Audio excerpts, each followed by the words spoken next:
Sandali. Ikaw ba si Josa Valencia? Hindi po, pero ninang ko po siya. Pero hindi ko pwedeng ibigay sa'yo to. Nakaresibo to kay Josa Valencia.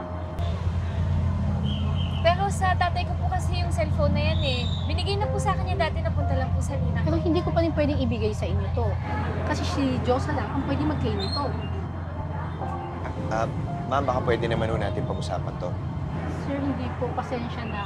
Miss, hindi ko pwedeng ibigay sa iyo to. Malilintikan kami sa customer.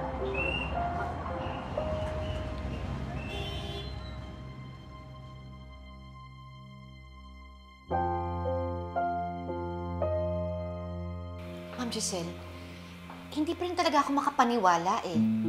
Si Zoe lilipat dito? Yun na nga eh. Pero yun ang sinabi niya sa akin. Although hindi naman ako naniwala. You know, I'm not easily fooled by her. Eh, pero bakit kaya siya nandito? Anong pakay niya?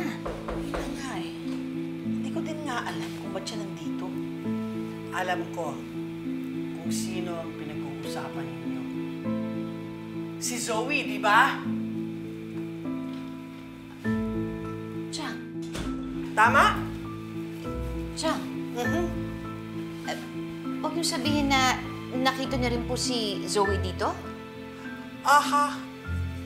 At alam ko kung sino ang pinuntahan niya.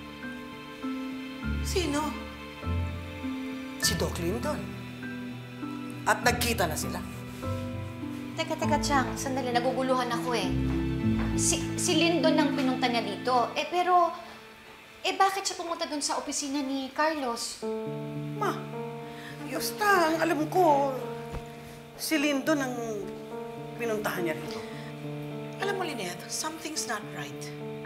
Merong nagsisinungaling eh. Siguro meron silang tinatagong sikreto sa atin.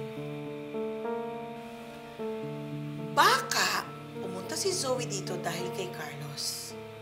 At may kinalaman si Lindon. You know what? Bakit hindi mo alamin kay Carlos yung katotohanan? Kasi if there's anyone who should tell the truth, it should be Carlos.